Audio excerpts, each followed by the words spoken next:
on our next speaker by Googling him, which is all very fitting because he's a former Chief Technology Officer at Ordnance Survey who now works as Geospatial Technologist of Google, with the aim, to quote his blog, of evangelizing Google's mission to organize the world's information using geography. To find out what that means, please welcome Ed Parsons.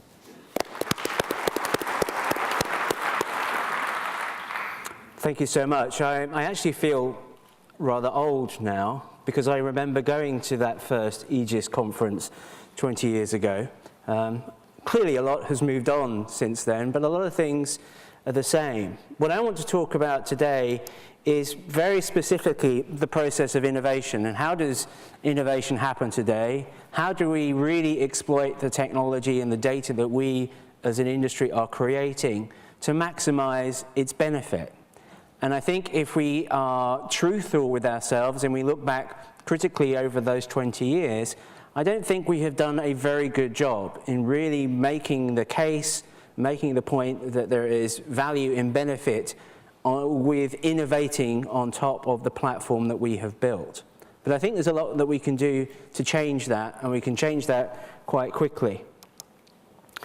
I want to show you just some pictures of people that I think are the great innovators of our industry, of people that are fantastic at getting information out, and that information actually changing society, changing the way that people live their day-to-day lives, generally, I hope, improving people's lives. So you see the two Steves who created Apple down there at the bottom. You can see Larry and Sergey in their garage. Mark Zuckerberg and the first, 10 or so members of staff from Microsoft, with a very young Bill Gates there in the corner. Now, the important thing about these individuals is that they were innovators, but they were innovators at the edge of the industry of their time. They weren't working for IBM or HP or big computer manufacturers. Zuckerberg wasn't working for Microsoft or Apple. They were at the edge. They were people outside of the mainstream. They were outside of mainstream companies. And innovation always happens at the edge. Innovation is something that always happens at the periphery of an organization or a periphery of society. It happens because people have an itch. They don't get access to something they want, or something is more difficult than they perceive it needs to be, or they see an advantage in doing something differently. And doing something differently is very hard for organizations to deal with. The whole dynamic of creating a business is to try and build structures that allow you to do what you do more efficiently. That's almost completely counterintuitive to innovation. So it's a real struggle for many organizations, regardless of their size, to innovate. How do you create that edge within your organization? Or do you even try? At Google, we have this concept that you may well have heard of what we call 20% time. And what 20% time means is that, in effect, every engineer, every product manager that works for Google has one day a week to work on projects that interest them. Now, that might be something that is directly related to what they do, but more often than not, it's a personal project. It's a hobby. It's something that interests them. And actually, many of the Google products that you will be familiar with, that you may use today, things like Google News, Gmail, were developed from 20% projects. People working on their own, building up a momentum, gathering other engineers, other people within the organization that want to work with them for their day a week, and that builds up momentum, that builds up a process internally that is very unstructured, that allows innovation to happen, or at least we hope allows innovation to happen. Of course, the other perspective to take is that, well, maybe we can never innovate completely ourselves internally, and we allow others to innovate on top of the platform that we build. And I think there's a very strong case, and there's mounting evidence in the open government movement, to view government as an innovation platform, to build an interface, to build a structure upon which others can innovate. And there are some key principles that will allow us to do that effectively. And they are about really building very loose partnerships. We're not talking about highly structured arrangements that may be contractual in nature. This is a much looser relationship. And these basic principles of open data and open government, I'm sure you will hear much more from Nigel Shadbolt tomorrow, but these are key principles that we should hold as being universal. So we need to publish data in machine-readable formats. That means more than just producing a PDF document. That means making data available that can be processed by other processes on the web. Open licensing is key, and particularly open licensing without usage restrictions. With this very loose framework of the internet, in many cases, you will have no idea who your end user is. You won't know where they are, you won't know what organization they are working for, you won't really know what application they are building.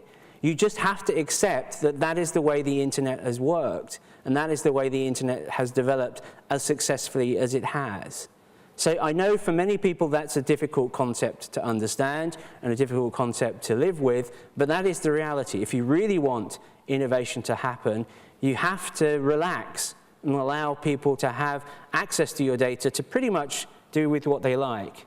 Make sure your APIs are scalable and transparent. Transparent in this sense means that they should be clearly visible and open to an application. You shouldn't need to negotiate before obtaining data how you do that from an IT point of view. And publish data from your own website. Portals are a nice idea, but actually, as an organization, you want to be custodians of your own data, and you want your organization to be recognized as a source of that data. There's no reason with the federated nature of the internet why you shouldn't do that. Now, to be very explicit, to be a platform, to be a provider of information like this that will allow innovation to happen, you have to go beyond what Inspire is asking you to do.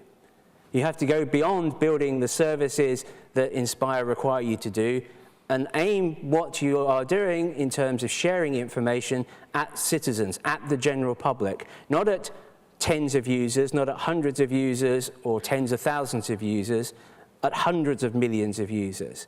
And think about, how do I share information at that scale?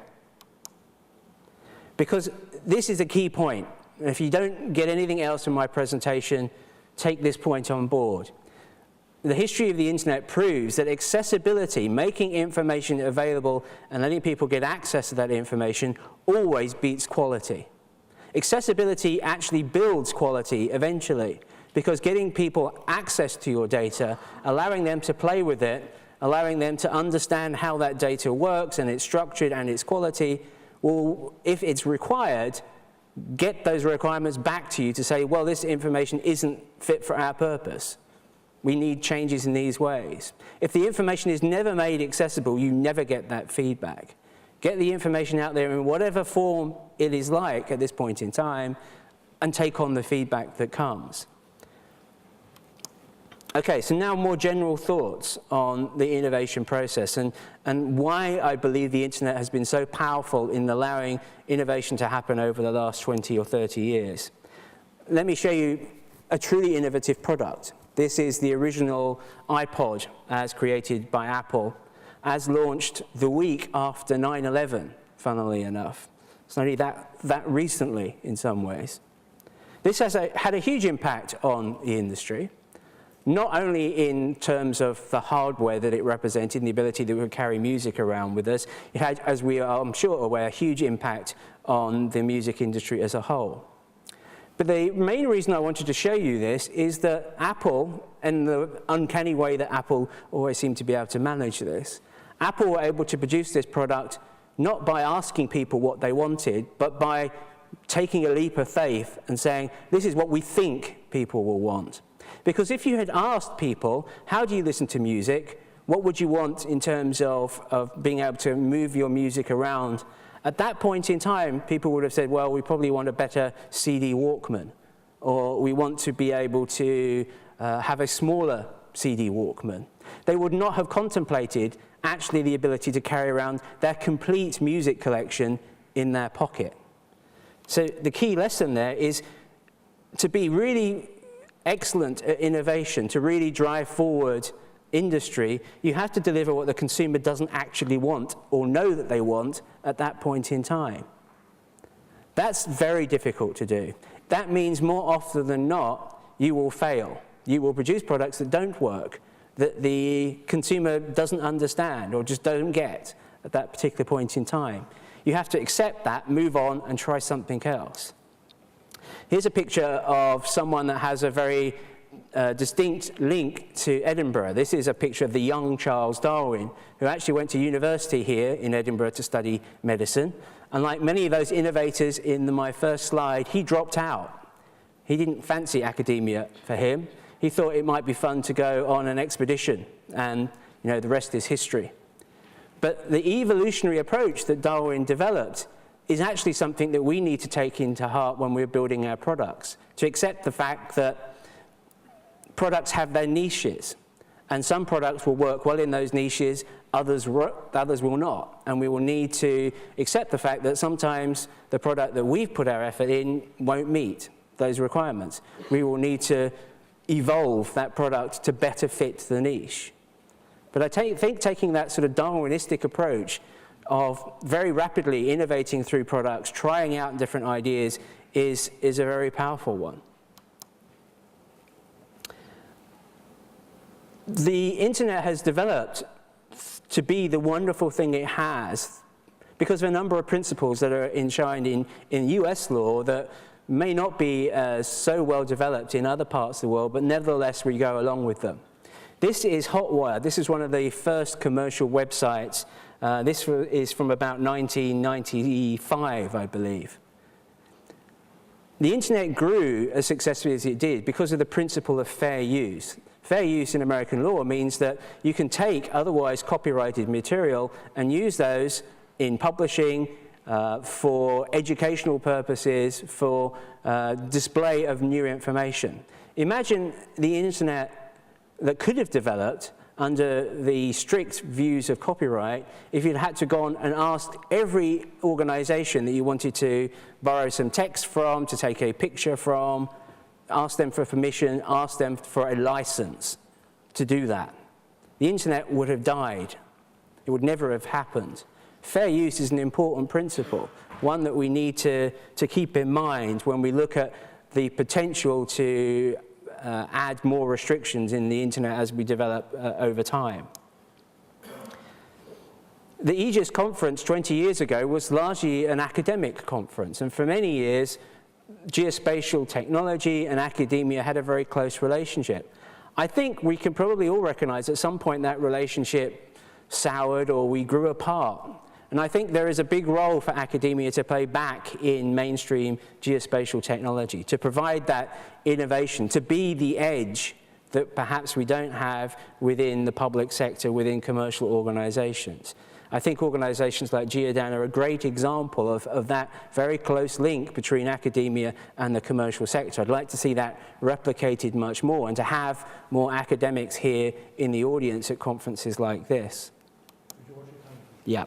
There are a few issues that we have to deal with moving forward, some speed humps. Firstly, there's the issue of patents and their impact on the development of innovation on the web. This is a real patent, and I'm going to show you two examples of real patents that were granted in the United States. Here's one granted in July 2002, which in effect is a patent for a web page that links to shops. So obvious. Where's the real value in this patent? But nevertheless, it was granted and exists in the patent office and is owned by an organization. I'm not going to name them to save them embarrassment. And if you think this is only something that exists really in areas that are not relevant to geospatial technology, this is a patent that's probably reasonably famous in Europe and certainly in the UK that was granted back in 1997, so it still has a few years to run, and it describes web mapping. So there is a patent that is, in effect, controlling everything that you do in terms of building Inspire. Now, in most cases, people will say, well, there's probably no value in this, there is prior art, but nevertheless, that patent was granted. And the granting of stupid, idiotic patents like this is an increasing problem for the industry. My final point, and perhaps the one that is most serious, is the ongoing potential to regulate the internet. This is a proposal by the Special Rapporteur of the United Nations, Frank LaRue, on establishing some basic principles by which the internet should be built and governed. And those principles, you can read up there, I'm not going to read them out to you, are absolutely key. We live in a relatively dangerous time for the internet and the internet as an innovation platform. We have to be careful that we don't build restrictions into the internet that would have prevented innovation. And I'll leave you with a final thought. When Zuckerberg created Facebook, he built the website. He had to ask nobody's permission to do so. He just had to spend $40 on registering a domain name and setting up a website. And from that, he built the multi-billion company that Facebook is. We need that innovation platform to continue if we are going to deliver innovation within Europe. Thank you very much.